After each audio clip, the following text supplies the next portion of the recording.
Quero começar o ano agora, depois dos 6 dias, depois da sexta, da ceia que nós tivemos, falando sobre indecisão. Acho que chegou o momento começarmos um ano e tomarmos algumas decisões. E o que mais tem no mundo hoje são pessoas indecisas. Eu podia citar aqui, eu não vou gastar tempo falando de assuntos que estão relacionados às nossas vidas, porque quando a gente fala de decisão, decisão é algo que nós temos que tomar, decidir. Deus pode nos ajudar, Deus pode nos capacitar, Deus pode mover no sobrenatural para que nós tomemos decisões. Agora, quem toma a decisão somos nós. Para isso, Deus nos deu o livre-arbítrio.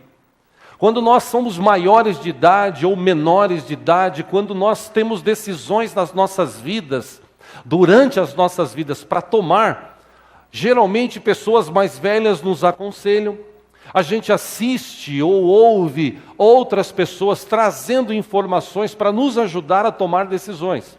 Mas as decisões quem toma somos nós. Só que hoje, nós vivemos num tempo de gente indecisa. Gente que não sabe o que ele quer para a vida dele. Gente que não tem ideia, ou se tem ideia, não foi profunda essa ideia que ele tem, das decisões. De se decidir. E quando eu falo de decisões, a gente relembra de tempo. O tempo está passando muito rápido. A cada dia que passa, o tempo está mais rápido. A Bíblia está se cumprindo. Agora a pergunta é, será que nós estamos decididos mesmo a viver uma vida diante de Deus? Aquilo que nós um dia lá atrás, nós decidimos para as nossas vidas, será que a gente tinha plena convicção daquela decisão que nós tomamos? Um dia, todos os que estão aqui, ou pelo menos a maioria nesse auditório, entenderam que era preciso tomar uma decisão, e a decisão mais profunda, mais importante das nossas vidas, é a decisão por Jesus, não por uma religião, por Jesus. A gente vive num tempo que as pessoas elas estão tão preocupadas com contas a pagar, preocupadas com as dificuldades da vida, desemprego, doenças, que as coisas mais importantes às vezes, ou as prioridades que deveria haver dentro do coração, nesse quesito de preocupar-se e decidir, as pessoas estão deixando de lado, e o tempo está passando, nós já estamos no dia 17 de janeiro. Já passaram-se 17 dias de 2016. Parece incrível, parece que o culto da virada foi ontem. Ou seja, o tempo passa e nós vamos protelando decisões, a gente vai deixando de lado, a gente vai pensando, repensando. E quando a gente fala de decisão por Jesus, a gente lembra de salvação. Salvação é algo que nós, como cristãos, temos que tomar um posicionamento nas nossas vidas, se é que nós desejamos ser salvos. Quando a gente fala de salvação, na mente das pessoas, a maioria das pessoas desta terra, a maioria que não conhece Jesus ou que tem uma religião, ele tem na mente algo que se foi passado ao longo dos séculos. Qual é a informação que as pessoas têm? Quando o cara é bonzinho, quando o cara faz tudo certinho, ele morre e vai para o céu. Quando o cara é sanguinário, quando o cara é ruim, quando o cara mata, rouba, destrói, mente, ele morre e vai para os quintos dos infernos, pagar lá para o resto da eternidade. É isso que nós herdamos. As religiões ensinaram isso. Então as pessoas elas lutam para ser boazinhas, bonzinhas. E algumas tentam e até conseguem. Mas ninguém consegue ser bonzinho o tempo todo. Na maioria das vezes, nós temos uma índole má. A gente, como disse Paulo na sua escrita, a gente quer fazer o bem e não faz. E o mal que a gente não quer fazer, a gente acaba fazendo. Por isso que Paulo disse, miserável homem que eu sou. Agora, nesse quesito de salvação, as pessoas elas andam assim tão despreocupadas, porque na cabeça do ser humano é o seguinte, se eu for bonzinho, Quando eu morrer, eu vou para o céu. Se eu for mal, se eu viver uma vida má, eu vou para o inferno. Só que a Bíblia ensina o contrário disso. Não é porque eu sou bonzinho, não é porque eu pago as minhas contas em dia, não é porque eu ajudo as pessoas, não é porque eu sou fiel à minha esposa, ao marido, aos familiares, por causa disso eu vou para o céu. Não. Isso deveria fazer parte da índole do ser humano. Todo ser humano foi criado por Deus para ser bom, para fazer coisas boas, para realizar coisas boas. Agora, isso não quer dizer que se eu for a minha vida inteira bonzinho, ajudar as pessoas, chegar no final do ano, no Natal, tirar do meu dinheiro, comprar mantimentos, abençoar pessoas, dar roupas para outras pessoas, fazer o bem, ajudar, não é por causa dessas obras que nós somos salvos. Eis o erro de muita gente hoje em dia. Na cabeça das pessoas, elas acham o seguinte, porque a religião criou isso. Se você ajudar fulano, beltrano e tal, você vai para o céu. Agora, se você for aquele cara miserável e tal, você vai para o inferno. Bom, só para ter uma ideia, olhando a Bíblia, quando a gente lê aquele texto em que Jesus estava crucificado, tinha dois caras, um do lado esquerdo, um do lado direito. Dois ladrões, salteadores, miseráveis, que estavam condenados à morte. Eles iam ser mortos, crucificados, porque eles viveram uma vida errante. Jesus estava ali, naquele lugar, no Calvário, porque precisava se cumprir algo maior que Deus tinha para ele. Isso estava tão claro na mente, que um deles olha e diz assim: ei, você dizia-se filho de Deus, você se dizia Deus, você se dizia o homem tal. Por que então que agora você não usa toda essa força, esse poder que você tem e desce dessa cruz, e inclusive liberta a gente? O outro salteador, bandido, miserável, ladrão, que estava condenado pela sociedade a morrer, e aquele ali vai para o inferno. Ele olha para Jesus, ele olha para o outro e diz assim: ei, nós estamos aqui porque nós merecemos. Ele está aqui, ele não merece passar o que nós estamos passando. Aí ele olha para Jesus e diz assim: verdadeiramente tu és o Filho de Deus, o Senhor é realmente de Deus. Olha, por favor, lembra-te de mim quando entrares no teu reino. Imediatamente Jesus olha para ele e diz assim: hoje mesmo você estará comigo no paraíso. É interessante que era um salteador. Na cabeça das pessoas, pecador, aquele ali estava condenado para ir para o inferno. Agora, Jesus, antes de estar na cruz, encontrou um monte de gente religiosa. Gente que ajudava a viúva, gente que ajudava a criança, mas era religioso. No coração deles, eles não tinham uma decisão precisa acerca da palavra de Deus, acerca da Bíblia, um relacionamento com Deus direto. Eles tinham uma vaga lembrança, uma vaga opinião acerca daquilo que tinha sido passado ao longo dos séculos para eles. Jesus veio para mudar isso. Jesus veio para trazer salvação. E por que Jesus veio para trazer salvação? Por que é preciso se decidir por Jesus? Pô, a Bíblia diz, a Bíblia ensina. Eu preciso crer na palavra, eu creio na Bíblia. A Bíblia é a palavra escrita de Deus, eu creio na Bíblia. E a Bíblia me ensina que apesar de eu ser bonzinho, de eu ser fiel, de eu ser legal, apesar disso, se eu não tomar uma decisão na minha vida, quando eu morrer, mesmo bonzinho, eu vou estar longe de Deus. É isso que a Bíblia ensina. Mas de que forma a Bíblia ensina isso? Bom, primeiro, para ninguém chegar lá, por exemplo, você já imaginou se o cara fosse salvo por suas obras? Ele ia chegar no céu, ia levantar o peito e ia dizer para as pessoas: eu estou aqui porque lá embaixo eu ajudei um monte de gente. Eu dei dinheiro para instituições, eu fiz isso, fiz aquilo, eu fui um cara fiel, por isso eu cheguei aqui no céu. Não. A Bíblia diz que todos pecaram. Todos pecaram. E o pecado afasta o homem de Deus. Todos pecaram, inclusive eu e você.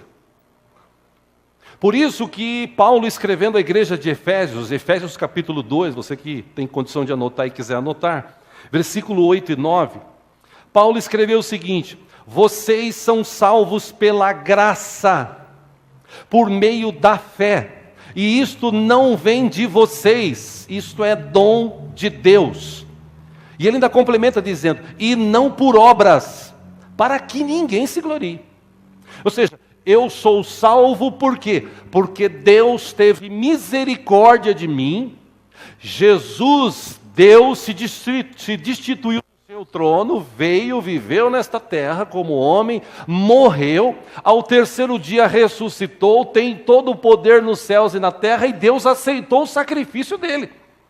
Por causa do sacrifício de Jesus, Ele está vivo, está com a gente aqui nessa noite e vive para sempre, aleluia, Ele é o nosso Deus. É por isso que a gente está aqui.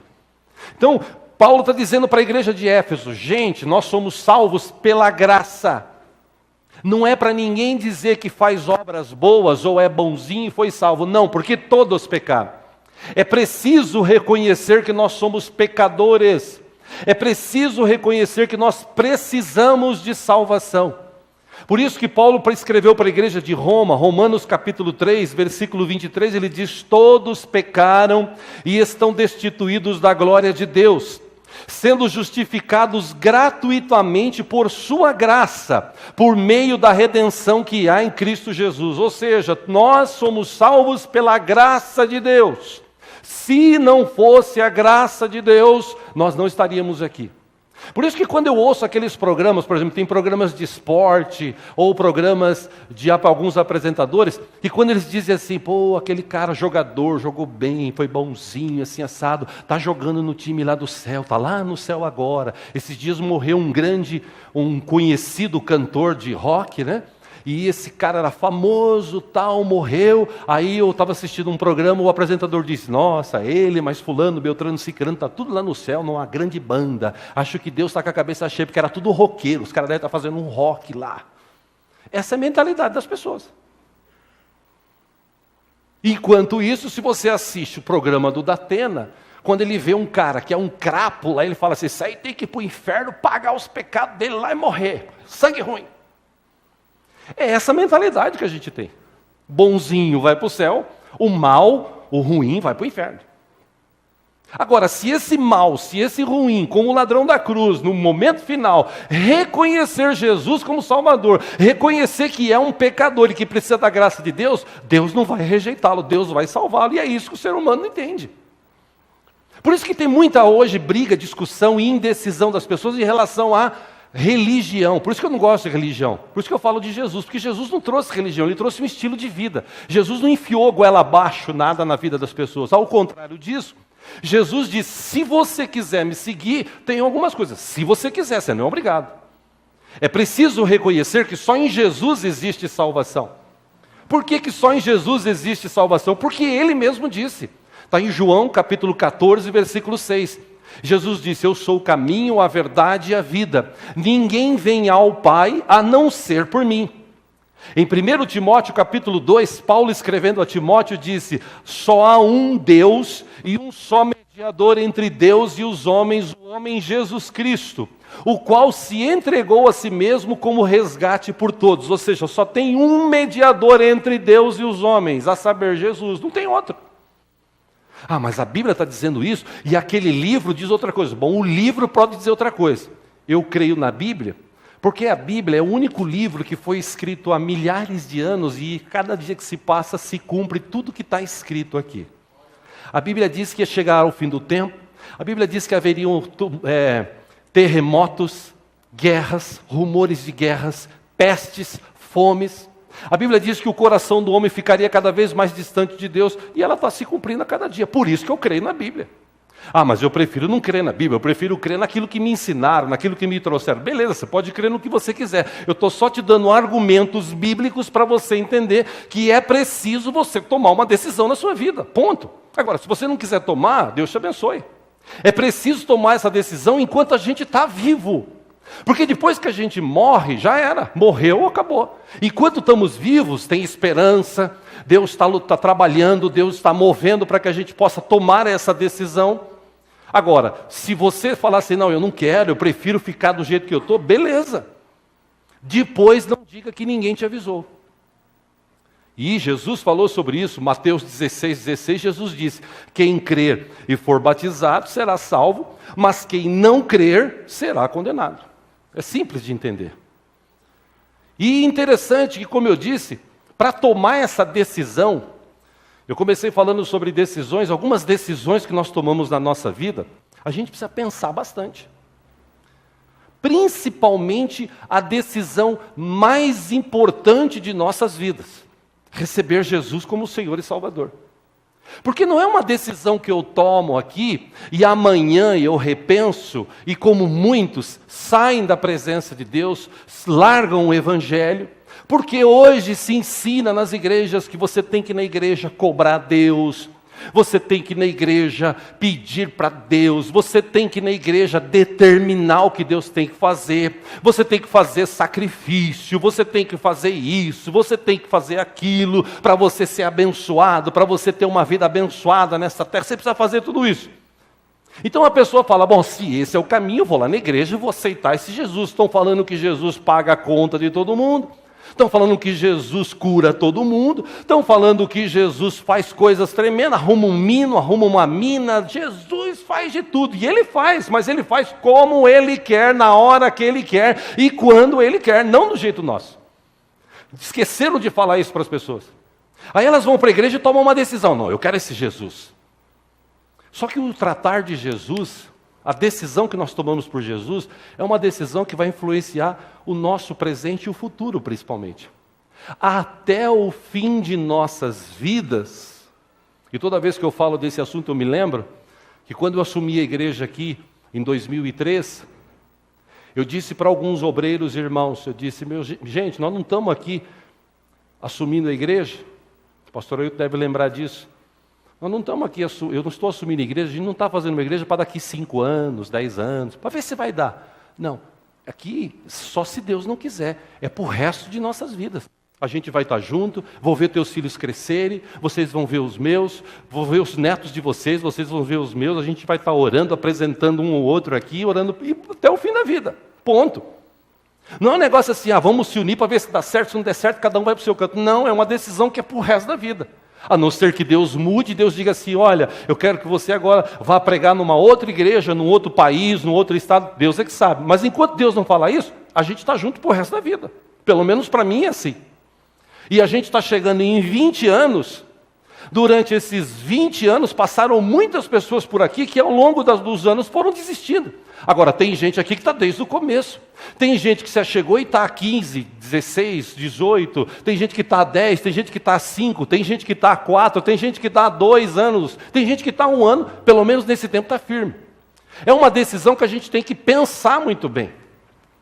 E Jesus deu uma dica sobre isso. Eu já usei esse texto para falar de vida financeira, já usei esse texto para falar de vida profissional, já usei esse texto para falar de vida familiar, e hoje eu quero usar esse texto para falar propriamente dito o que Jesus quis ensinar. Vamos ler juntos, você que trouxe a Bíblia. Por favor, abra aí no livro de Lucas, capítulo 14. Se porventura tiver alguém sem Bíblia do teu lado, se você puder repartir a leitura, por favor, faça isso. Lucas 14.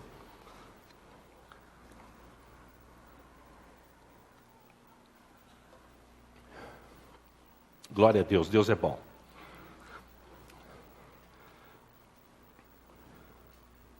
A partir do versículo 25, Jesus deu uma dica aqui para aqueles que queriam segui-lo.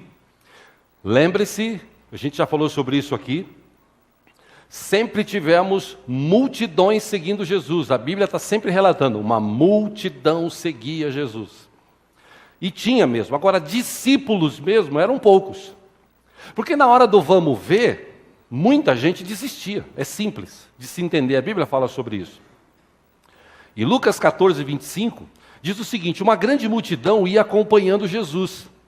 Este, voltando-se para ela, disse, 26, se alguém vem a mim e ama o seu pai, sua mãe, sua mulher, seus filhos, seus irmãos e irmãs, e até sua própria vida mais do que a mim, não pode ser meu discípulo. Palavra dura. Se você ama a tua mulher mais do que a mim, se você ama o teu marido mais do que a mim, se você ama teu pai e tua mãe mais do que a mim, Deus falando, então você não serve para ser meu discípulo. Se você ama os seus irmãos, suas irmãs, se você ama até a sua vida mais do que a mim, então você não serve para ser justo. Está claro isso aí na sua Bíblia, irmão? Amém? Está claro isso daí? Vamos lá. Versículo 27. Jesus continua falando, dizendo o seguinte: e aquele que não carrega a sua cruz e não me segue, não pode ser meu discípulo. Poxa vida, pausa de novo aí. O que Jesus está dizendo aqui? Você vai ter que pegar a sua cruz e seguir Jesus. Pô, mas eu vim para Jesus justamente para Ele tirar a minha cruz e Ele fala para eu pegar a minha cruz e seguir Ele. Porque vida com Jesus é vida de bênção, sim, é vida de paz, é vida de amor, a partir do momento que a gente entrega a vida para Ele, que a gente se relaciona com Ele. É um negócio que vai assim, Deus vai tratando, vai movendo. Não é um negócio de passe de mágica que você chega lá e tal. Existem pessoas que vêm na igreja, às vezes são curadas na mesma hora. Existem pessoas que estão há anos esperando uma cura. Existem pessoas que são abençoadas financeiramente por Deus assim, em 2 meses. Tem gente que está esperando há anos. Por quê? Porque Deus faz o que Ele quer. Agora, não é por causa disso que eu tomei uma decisão e agora eu vou desistir. É o que Jesus está falando. Aí Ele dá uma ideia, Ele dá um discernimento, um ensinamento acerca desse relacionamento com Ele. Dessa decisão, versículo 28. Ele diz: qual de vocês, se quiser construir uma torre, primeiro não se assenta e calcula o preço para ver se tem dinheiro suficiente para completá-la? Versículo 29. Pois se lançar o alicerce e não for capaz de terminá-la, todos os que virem rirão dele, dizendo: este homem começou a construir e não foi capaz de terminar. Aí ele conta uma outra história para elucidar a mente das pessoas, do 31. Ou qual é o rei que, pretendendo sair à guerra contra outro rei, primeiro não se assenta e pensa se com 10.000 homens é capaz de enfrentar aquele que vem contra ele com 20.000? 32. Se não for capaz, ele envia uma delegação, enquanto o outro ainda está longe, e pede um acordo de paz.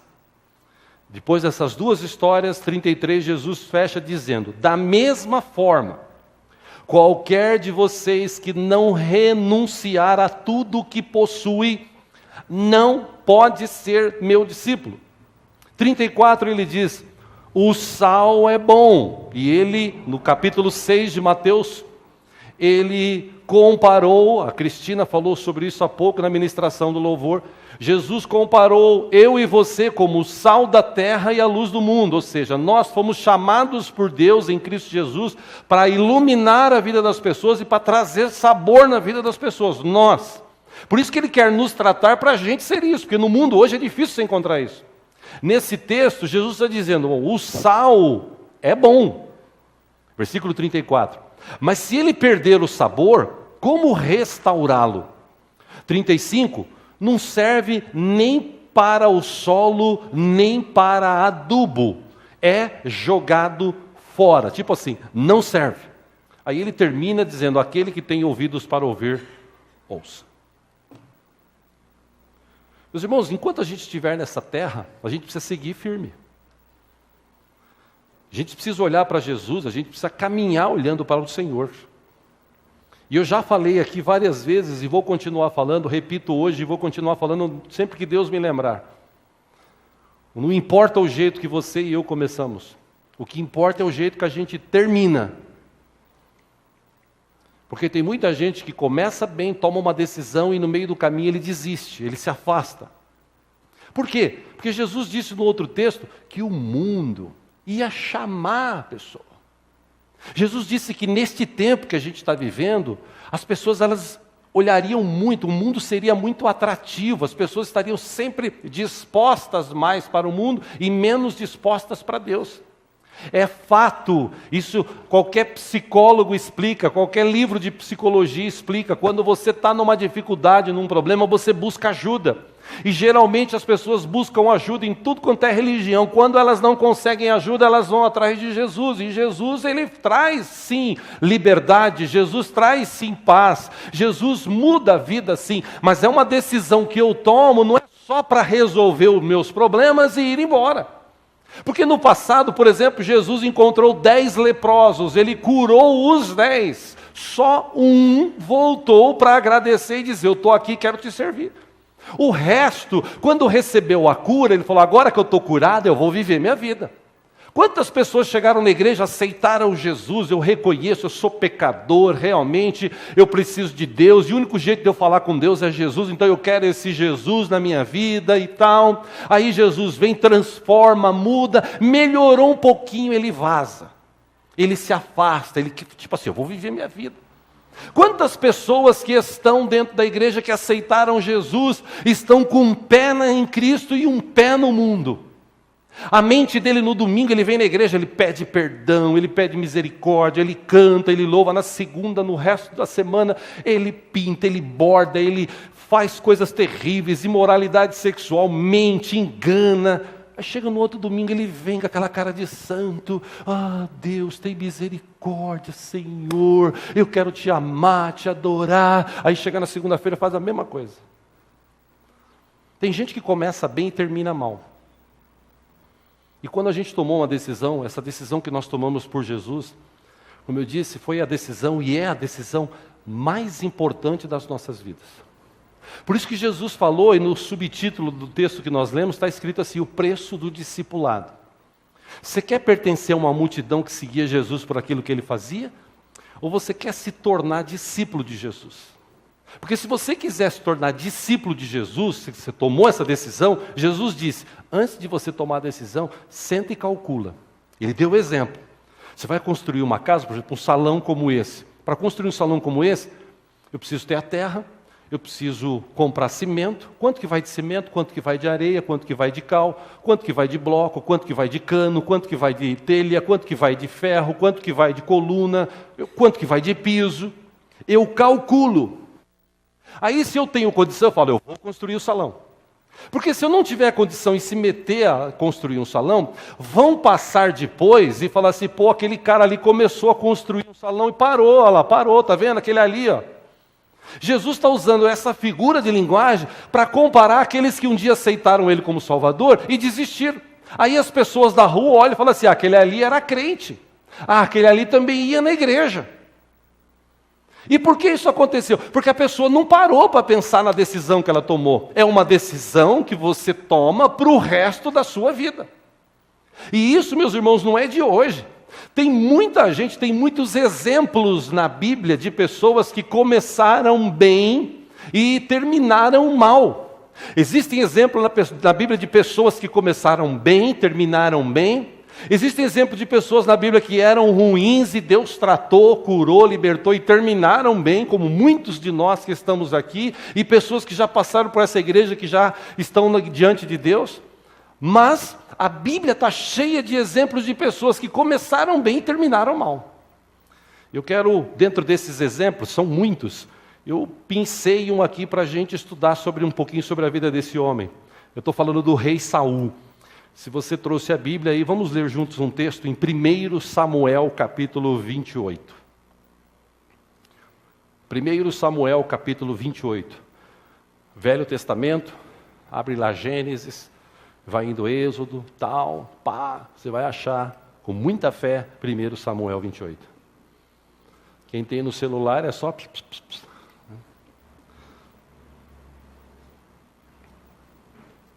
1 Samuel 28, antes da gente ler aqui, deixa eu dar uma sintetizada para a gente ganhar tempo. Saul, aliás, antes de Saul, o povo de Deus não tinha rei. O povo olhou para a nação A, B, C, D, E, F, todos eles tinham um rei. Aí eles, os líderes, se reúnem e dizem assim, chamam Samuel, que era o profeta da época, e dizem assim: Samuel, é o seguinte, todas as nações aqui do nosso redor têm rei. Por que nós não temos rei? Nós queremos um rei para nós.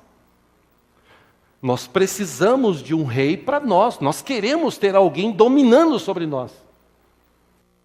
A Bíblia diz que Samuel se entristeceu tanto porque ele achou que o povo estava rejeitando ele. Ele era o profeta, ele era um tipo de rei, ele era o cara que falava com Deus e Deus abençoava o povo. Mas o povo não queria isso, o povo queria um Deus, aliás, um rei. E aí Samuel vai orar e fala: Deus, o Senhor ouviu o que o povo disse? Deus diz para Samuel: sim, eu vi que eles não rejeitaram você, eles rejeitaram a mim, porque eu sou o rei deles. Então, já que eles querem um rei, então você comunica a eles: vocês querem um rei? Sim, eu vou escolher. Deus escolheu lá na época Saul. Saul foi escolhido e Deus disse: vocês vão sustentar o rei, vocês vão dar casa para ele, vocês vão dar comida para ele, vocês vão dar roupa para ele, vocês vão pegar parte das coisas que vocês têm que dar para eles, ou para ele e sua família.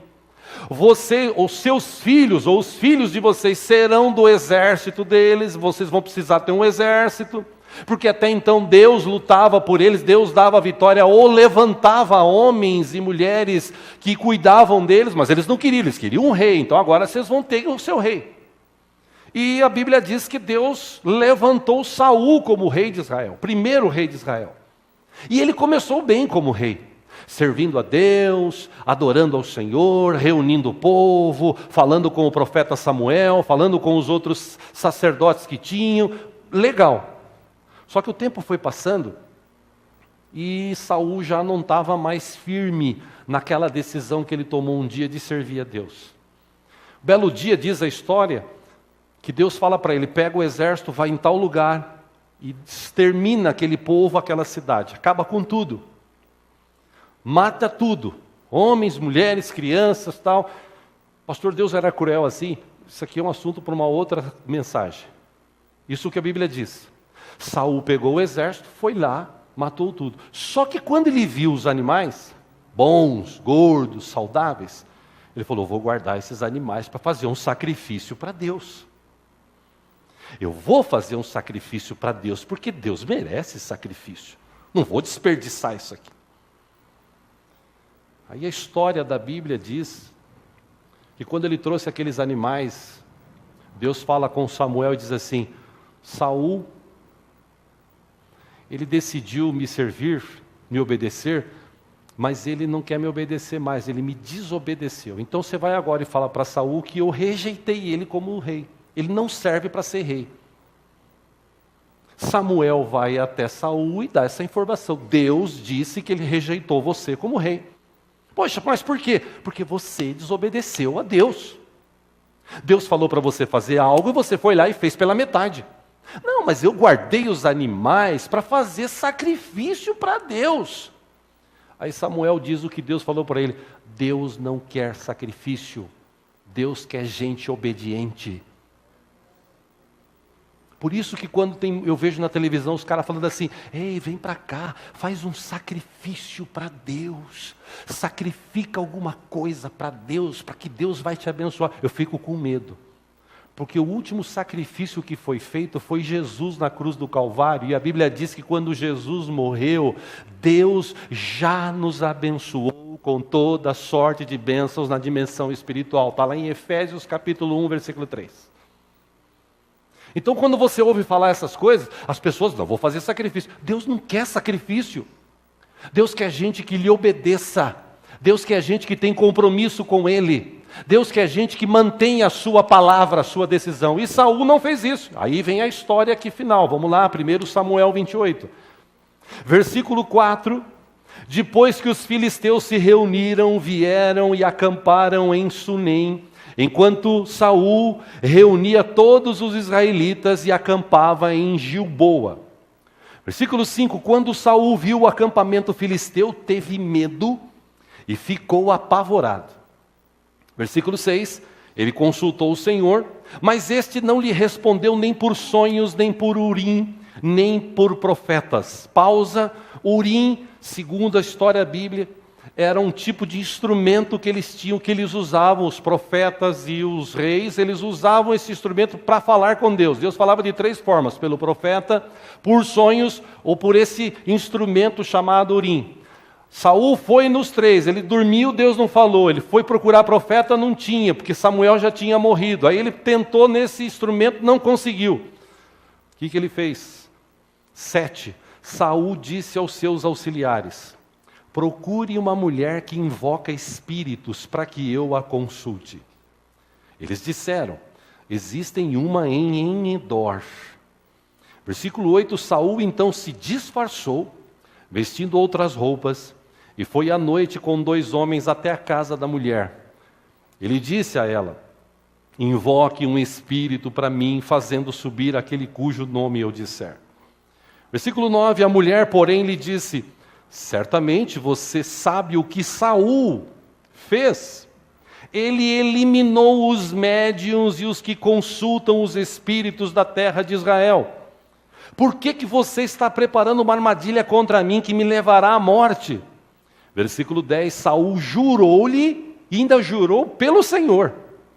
Ele disse: juro pelo nome do Senhor que você não será punida por isso. Versículo 11, quem devo fazer subir? Perguntou a mulher, e ele respondeu: Samuel.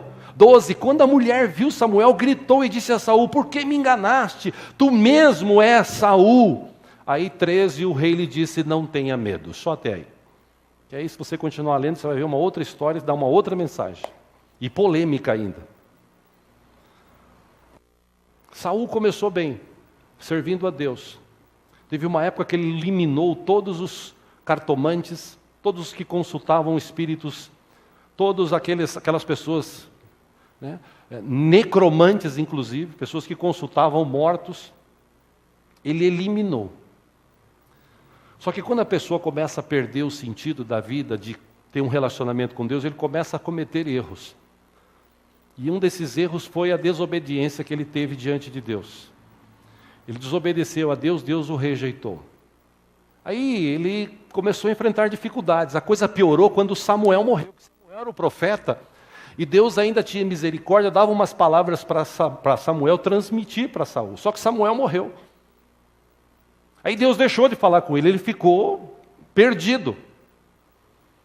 E nessa sua de ficar perdido, o rei, que servia a Deus, que mandou eliminar todos esses de Israel, ele quer consultar alguém que fale com mortos. Se você ler lá em Números, Deuteronômio, você vê que Deus deixou taxativo: não consulte os mortos. Está bem claro lá. E por que Deus deixou aquele mandamento: não consulte os mortos? Porque Deus deixou esses mandamentos, as pessoas falam: não, Deus deixou os mandamentos para castigar o homem. Não, Deus deixou esses mandamentos para proteger. Porque uma vez que a pessoa morre, meu amigo, não tem como, não tem comunicação, não tem jeito, não existe. A Bíblia fala sobre isso. Jesus disse, ele citou uma história: quando morreu Lázaro, que era um mendigo, e morreu um rico, a Bíblia diz que o rico foi para o Hades, inferno, e Lázaro foi para o seio de Abraão. Quando o rico estava no Hades, ele ergueu os olhos e viu Lázaro no seio de Abraão. Aí ele disse: pai Abraão, tem misericórdia de mim, esse lugar aqui é terrível. Manda Lázaro colocar a ponta dos dedos na água para me aliviar, que eu estou morrendo de sede, de calor, está terrível aqui. Aí Abraão diz: não tem como passar de um lado para o outro, existe um abismo imenso. Aí ele diz: pô, então fala para Lázaro ou para alguém voltar e avisar os meus irmãos. Tipo assim, para eles entenderem que existe um Deus lá, um Jesus lá que quer mudar a vida deles, que quer salvá-los, para eles não virem para cá. Está lá em Lucas 16, Abraão diz: mesmo que quisesse voltar alguém, isso seria impossível. Eles têm lá os profetas, eles têm aqueles que falam da palavra, eles que ouçam eles. Amém? Então esse texto de Jesus já mata esse negócio de, pô, eu vou na mesa branca, eu vou lá na macumba e tal. Porque, meu irmão, Saul procurou a macumbeira da época. Aí você fala assim: ah, mas foi Saul. Irmão, eu conheci gente, 52 anos de idade, dentro da igreja, eu conheci gente que estava na igreja cantando, adorando a Deus, e um belo dia falou assim: pô, Deus está demorando para abençoar. E saiu da igreja. Um ano depois eu ouvi falar: cadê aquele casal assim assado? Está na macumba, fazendo inclusive trabalho lá. Uba, uba, uba, uba. Começou bem, terminou mal. Graças a Deus que esse casal, inclusive, depois de uns anos, passaram maus bocados, novamente voltaram ao Senhor, se ligaram a Cristo, tomaram uma decisão realmente firme, e graças a Deus, pelo que eu sei até hoje, estão servindo a Deus. Mas passaram maus bocados. A verdade, meus irmãos, de Saul, um homem que começou bem, tomou uma decisão de servir a Deus, de repente, é como muitos hoje que falam assim, eu quero servir a Deus, eu quero ser fiel a Deus. Deus está te pedindo isso? Não, você faz se você quiser. Mas uma vez que você disse que você quer ser fiel a Deus, seja fiel a Deus até o fim da sua vida. Porque tem muita gente hoje dentro da igreja com um pé na igreja e um pé no mundo. No domingo ele toma ceia, na segunda ele toma uma braminha. Na terça, na quarta ele vem para o culto, pede perdão. Na quinta ele vai e fuma um cigarrinho. Sai da igreja. Quantas vezes eu ouvi falar gente que sai da igreja, está no culto ali adorando a Deus, saiu da igreja, foi para um motel. Eu nunca me esqueço, uma vez nós fomos orar num determinado lugar, uma turma foi orar num determinado lugar, e a gente ia lá, orava com toda alegria, com uma bênção naquela época. E depois de uns 2, 3 anos eu fiquei sabendo que um casal que ia lá, eles iam orar e depois saía de lá 3 horas da manhã e ia para o motel. Eles nem casados eram. Gente que não entende o que é tomar uma decisão diante de Deus. Gente que acha que Deus está brincando. Não, porque Deus é amor. Não, que é isso? Aí é... Deus chega lá, você pede perdão, Deus perdoa, realmente. Mas a Bíblia também diz que Deus quer conhecer o intento do nosso coração. Quero ler outro texto com vocês? Vamos ler junto em 1 Coríntios capítulo 10, por favor. Deus está falando contigo?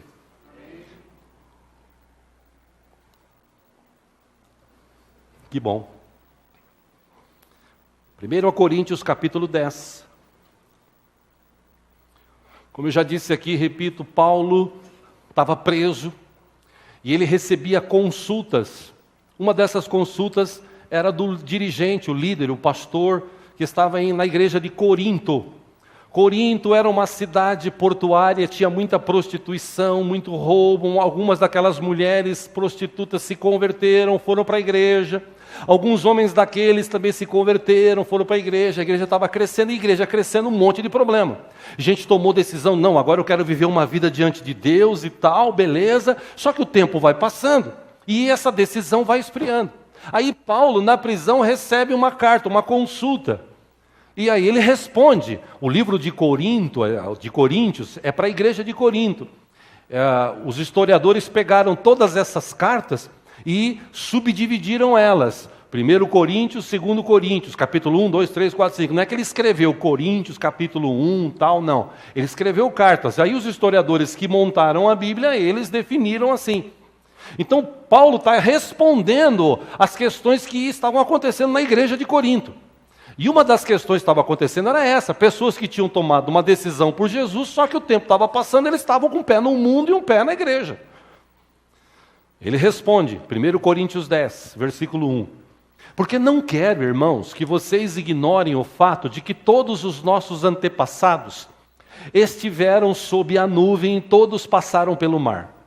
2, em Moisés, todos eles foram batizados na nuvem e no mar. Versículo 3. Todos comeram do mesmo alimento espiritual. 4, e beberam da mesma bebida espiritual. Pois bebiam da rocha espiritual que os acompanhava, e essa rocha era Cristo. 5, contudo, Deus não se agradou da maioria deles. Por isso, os seus corpos ficaram espalhados no deserto. 6, essas coisas ocorreram como exemplos para nós. Para quê? Para que não cobicemos coisas más, como eles fizeram. Que coisas más eram essas? 7. Não sejam idólatras, como alguns deles foram. Isso está escrito: o povo se assentou para comer e beber e levantou-se para se entregar à farra. 8. Não pratiquemos imoralidade, como alguns deles fizeram, e num só dia morreram 23.000. 9. Não devemos pôr o Senhor à prova, como alguns deles fizeram, e foram mortos por serpentes. 10. E não se queixem, como alguns deles se queixaram, e foram mortos pelo anjo destruidor. 11. Essas coisas aconteceram a eles como exemplos, e foram escritas como advertência para nós. Diga para a pessoa ao teu seu lado, inclusive eu e você, tá? Essas coisas aconteceram e a eles como exemplos, e foram escritas como advertência para nós sobre quem tem chegado o fim dos tempos. Pausa, deixa a Bíblia aberta aí. Deixa eu te explicar um pouco disso aqui, rapidamente sintetizar. Deus libertou o povo do Egito, o povo saiu do Egito, tomaram uma decisão: nós vamos adorar somente a Deus. Aí eles saem, Deus abre o mar, eles atravessam para o outro lado, você sabe da história, chega do outro lado, a água fecha, o exército todo morre de Faraó, aí o povo começa a cantar, começa a se alegrar, essa caminhada com Deus vai ser maravilhosa, porque Deus está com a gente. Até o outro dia, chegou no outro dia, já começaram a reclamar. Reclamaram que faltava água, reclamaram que estava caminhando muito, reclamaram do calor, reclamaram do frio, reclamaram que não tinha comida, reclamaram que o maná estava cansativo, repetitivo, reclamaram que a carne não era boa, reclamaram de tudo. Reclamaram tanto que num só dia, Deus mandou uma praga de cobras, que 3.000 morreu picado. Aí quando eles viram que ele estava reclamando muito, eles falam com Moisés, e Moisés pede misericórdia, aquela história que a gente estuda na ceia. Ele faz uma serpente de ouro e tal, para o povo não morrer, porque estava todo mundo sendo picado, e a maioria ia acabar morrendo. Aí eles chegam numa caminhada de uns dias, eles chegam ao pé do monte, Moisés sobe para falar com Deus, e Moisés fica 40 dias lá em cima, conversando com Deus. Deus passando para ele determinações, leis, conversando com ele, e o povo lá embaixo. Povo é povo, multidão. Eles começaram a pensar o seguinte: nós tínhamos decidido servir a Deus, largar os ídolos e tal, só que como Deus está demorando, e Moisés acha que morreu, porque ninguém consegue ficar 40 dias, 40 noites sem comer e beber, então o cara morreu. O Arão, vem cá e faz um ídolo para a gente, faz um Deus para a gente precisa adorar a Deus, e na nossa cabeça a gente precisa fazer um Deus.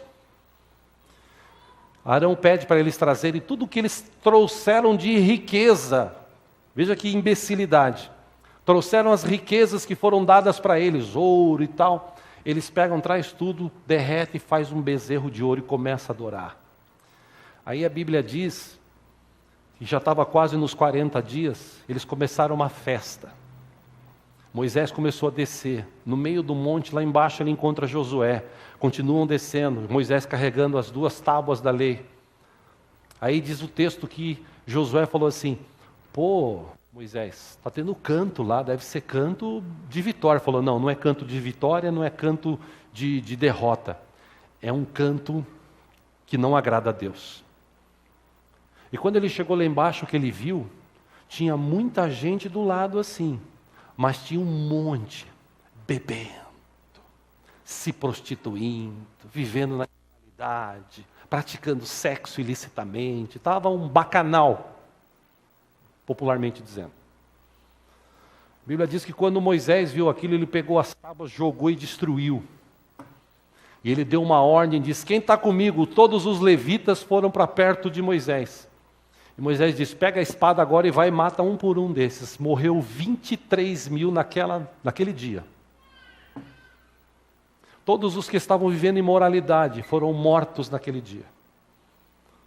Aí Moisés, Êxodo 32, 31, aqui no telão, ele voltou ao Senhor e disse: que grande pecado cometeu este povo. Fizeram para si deuses de ouro. Mas agora eu te rogo, perdoa-lhes o pecado. Se não, risca-me do teu livro que escreveste. Apocalipse diz que tem o livro da vida. Amém? Amém? Já leram sobre isso lá? Bom, qualquer dia a gente lê então, para quem não leu, tá? Eu estou vendo que vocês não lêem Bíblia mesmo aqui, né? Mas tá bom, está escrito lá em Apocalipse. Existe o livro da vida. E esse livro da vida, Jesus falou para os seus discípulos. Ele disse, quando os discípulos voltaram, eles tinham expulsado demônios, curado pessoas, tal. Eles falaram, Jesus, os demônios, eles fizeram assim, se sujeitaram, se submeteram a gente, nós expulsamos, pessoas foram curadas, todos felizes. Jesus disse, não se alegre por isso não, alegre-se porque o teu nome está escrito no livro. Ou seja, baixa a bola e continua na tua balada aqui servindo a Deus. Não deixa as coisas do mundo encher tua cabeça. Porque tem muita gente que está dentro da igreja e as coisas do mundo encheram a sua cabeça. Lá nos Estados Unidos, eu podia citar aqui umas 10 cantoras, pelo menos uns 10 cantores, que eles começaram bem dentro da igreja, cantando e louvando a Deus. Aí um belo dia chegou alguém e falou assim, você canta bem, hein? Ah, você acha? Acho. Inclusive eu conheço pessoal que pode gravar um disco e pode fazer sucesso, ficar famoso. É mesmo, é. Aonde? Tal lugar. Mas e a igreja? Não, a igreja você continua indo lá. Vamos lá. Fez o teste, gravou o disco, fez sucesso. Ganhou milhões e milhões de dólares. Começou bem dentro da igreja, terminou mal. Whitney Houston, Donna Summer e outras cantoras do passado. A Whitney Houston até, num desses repentes de crente, num dos filmes que ela fez, o Guarda-Costa, quem assistiu sabe do que eu estou falando, no momento ela canta com a irmã dela, Yes, Jesus, love me. Sim, Jesus me ama. Num outro momento ela está na cama com um cara que ela mal conhecia. Porque tem gente que quer cantar, adorar a Deus, mas ele quer continuar vivendo a vida do mundo. E no dia que eu tomei uma decisão diante do Senhor, é para eu viver uma vida com Deus. Lembre-se, eu fui obrigado? Não. Eu que desejei, eu que decidi. Aí Moisés, ele chega diante de Deus e fala assim, Senhor, perdoa o povo, senão risco o meu nome do teu livro. Aí Deus responde, eu riscarei do meu livro todo aquele que pecar contra mim. Agora vá, guie o povo ao lugar que lhe falei, e meu anjo irá à sua frente. Todavia, quando eu chegar, ou quando chegar a hora de puni-los, eu os punirei pelos pecados deles. E o Senhor feriu o povo com uma praga, porque quiseram que Arão fizesse o bezerro. Milhares de milhares daqueles que saíram lá do Egito, da escravidão, felizes, dizendo, eu tenho um Deus, agora eu decido por esse Deus. Os corpos deles durante 40 anos ficaram espalhados pelos desertos, morreram no deserto. Daquela geração de 20 anos para cima, só Josué e Caleb. Ao longo do caminho eles foram testados, e eu disse há pouco que Deus quer conhecer o intento do nosso coração. E por que quer Deus conhecer o intento do nosso coração? Para a gente aprender, porque Deus sabe de todas as coisas.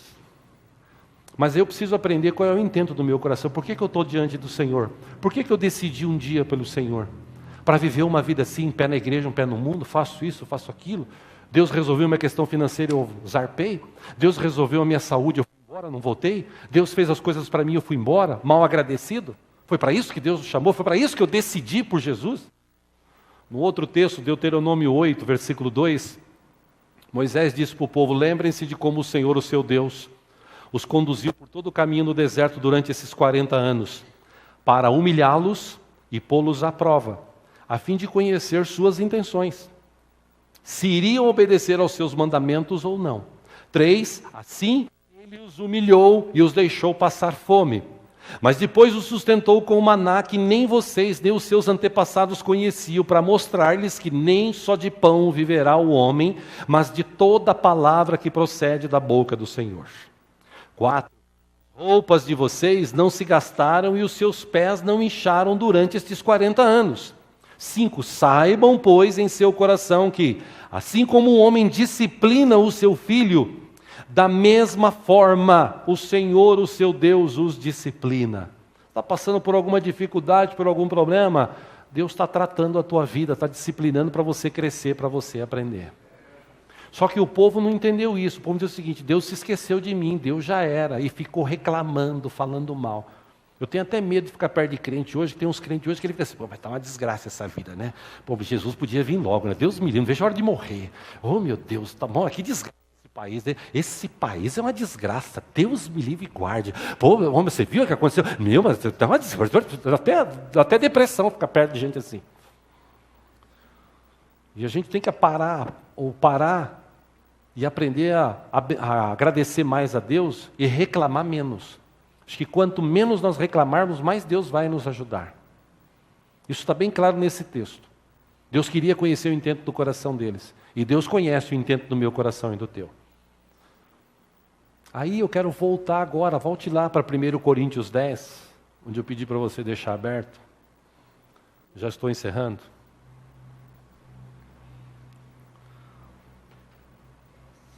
Versículo 12 agora.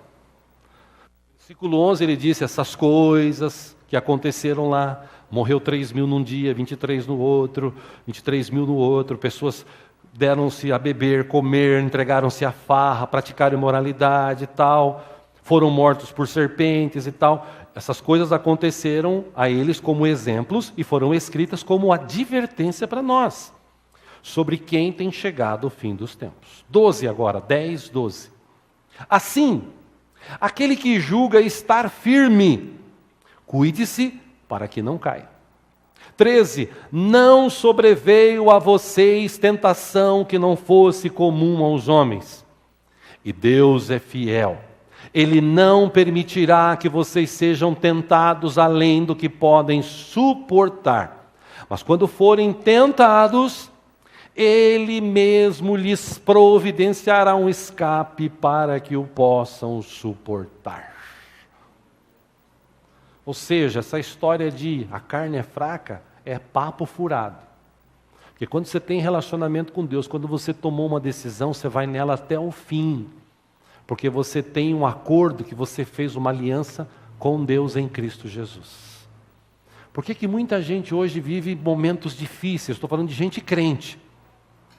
Porque desistiram, porque saíram da presença do Senhor, porque estão reclamando, porque só vê com olhos ruins, pessimista a vida. Caminhada cristã nessa terra, meus irmãos, é até o final da nossa vida. Por isso que a Bíblia diz, dê graças a Deus em tudo. Pô, mas eu estou desempregado. Graças a Deus, Deus vai abrir as portas para mim, eu confio nele. Eu vou reclamar? Eu não. Como disse Jó, eu agradeço no tempo bom, no tempo ruim, eu meto a boca no Senhor. Que tipo de crente sou eu? Que tipo de discípulo de Jesus somos nós? Ou seja, eu estou te trazendo tudo isso para a gente pensar aqui no final. Começamos mais um ano. A pergunta que talvez não queira calar hoje é, você, eu, nós estamos prontos, preparados? Se Jesus voltasse hoje, a gente tinha certeza que nós íamos encontrar com Ele? Ou existe algo que está ainda atrapalhando a gente? A gente está assim, aquele crente meia boca. Se você não tem Jesus, você já pensou sobre isso? Você que está aqui, você que está pela internet, pela rádio, de se decidir por Ele, tomar uma decisão. Porque Jesus falou muito claramente sobre este assunto. Existem hoje muitas pessoas em nossos dias que estão indecisas. Gente indecisa, gente que está assim... Eu não sei, você vai para a igreja hoje? Ah, talvez. Você confia em Deus? Ah, pode ser. Você acha que Deus está contigo? Ah, eu acho que sim. Tem gente assim hoje. Em Marcos capítulo 8, versículo 34, Jesus chamou a multidão e os discípulos e disse, se alguém quiser acompanhar-me, negue-se a si mesmo, tome a sua cruz e siga-me. Pois quem quiser salvar a sua vida, perderá. Mas quem perder a sua vida por minha causa e pelo Evangelho a salvará. Pois que adianta o homem ganhar o mundo inteiro e perder a sua alma? Ou o que o homem poderia dar em troca de sua alma? Ou seja, o que eu quero te mostrar hoje, existem decisões importantes, extremamente importantes, que nós precisamos tomá-las. Será que a gente está pronto? Preparado? A gente assumiu um compromisso, tomou uma decisão em dia, a gente está firme nisso ou a gente está meia boca? Se você está meia boca, eu te aconselho a você tomar uma decisão hoje e se firmar nos pés de Jesus. E como eu disse aqui várias vezes, tem gente que acha que vai morrer velho e a gente pode morrer a qualquer momento. A gente não sabe o dia de amanhã. Não, pastor, daqui uns 4, 5 anos eu tomo uma decisão. Daqui 4 anos, em 2020, tem uma previsão da NASA, acontecer uma tempestade solar e afetar todo tipo de comunicação nessa Terra, inclusive energia elétrica.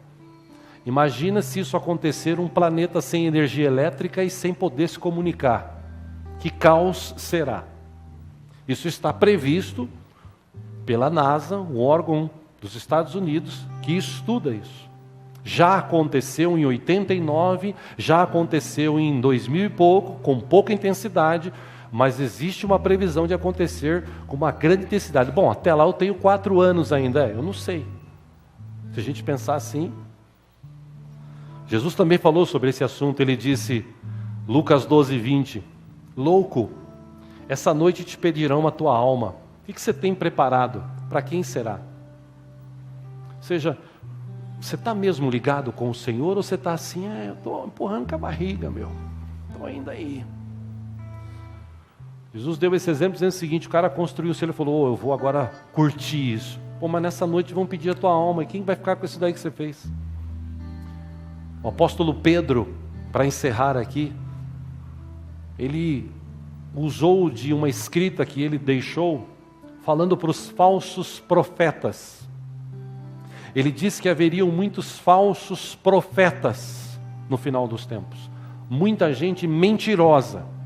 Muita gente que ensinaria coisas mentirosas. Gente que usaria a Bíblia para ensinar coisas mentirosas e inventariam coisas.